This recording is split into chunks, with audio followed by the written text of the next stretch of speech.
What if the person controlling some of your biggest decisions isn't the adult you've become?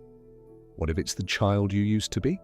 Have you ever felt rejected over something small, needed constant reassurance, or pushed someone away even though you didn't want to lose them? Have you ever wondered why certain words hurt more than they should? Why some people make you feel instantly safe, while others trigger anxiety you can't explain? If any of that feels familiar, you're not alone. Psychologists have discovered that many of our strongest emotional reactions don't begin in adulthood. They begin long before we have the ability to understand them, or even remember them. And that's where one of psychology's most fascinating ideas begins. Your inner child never really leaves you. It simply grows older. Today, we explore why experiences you barely remember may still be shaping your confidence, your relationships, and the person you've become. The first truth is, your brain learns safety before it learns words. Long before you could speak, your brain was already learning one important question. Is the world safe? Every smile, every hug, every moment of comfort, every moment of neglect was teaching your nervous system how to respond to life. You may not remember being held when you cried, but your brain remembers whether someone came. This is why two adults can experience the exact same situation yet react completely differently.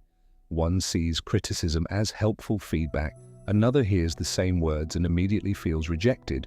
The event isn't different, the emotional blueprint is. Psychologists call this implicit memory. Unlike ordinary memories, implicit memories aren't stored as stories you can tell.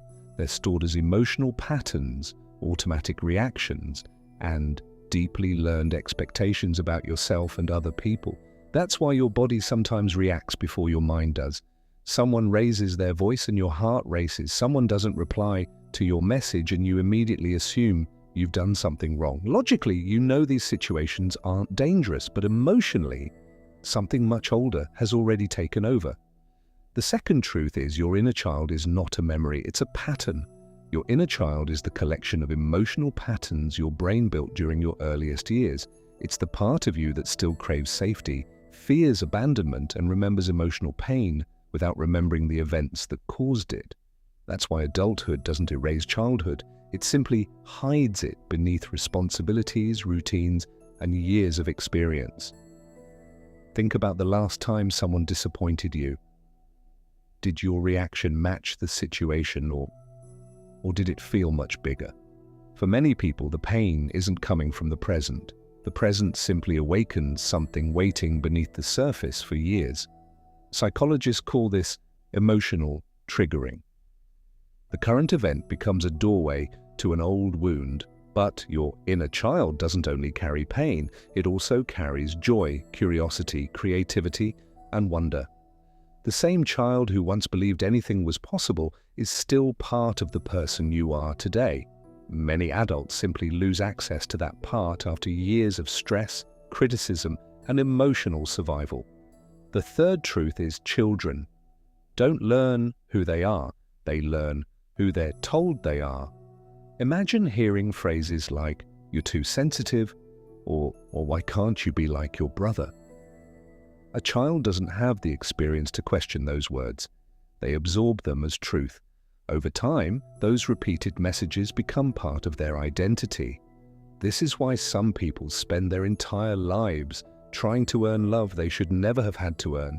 They become the helper who can't say no, the perfectionist who fears mistakes, the achiever who believes success is the only path to acceptance.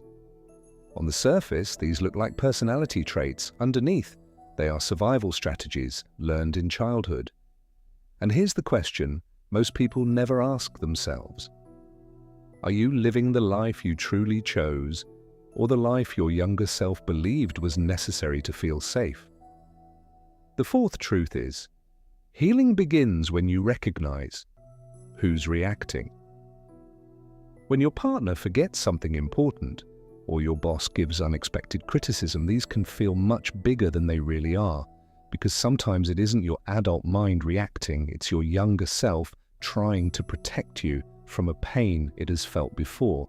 The good news is that emotional patterns are not permanent.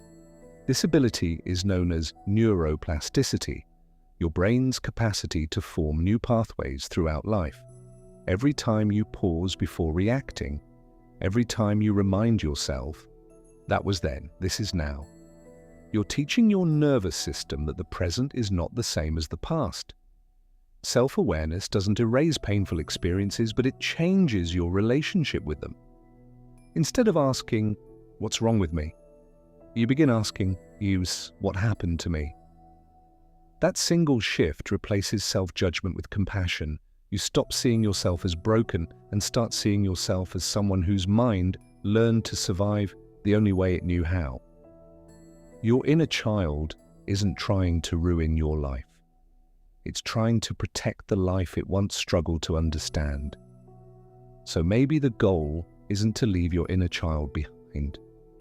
Maybe the goal is to become the adult they always needed, because the moment you stop fighting that younger version of yourself and start listening with compassion, the fear loses its grip, the shame quiets, and for the first time you start living from conscious choice. Your inner child has been speaking through your fears, your relationships, and your reactions your entire life. The question is, have you been listening? If this helped you understand yourself better, let us know in the comments. Subscribe to Teeh Psyche for more hidden psychology every week.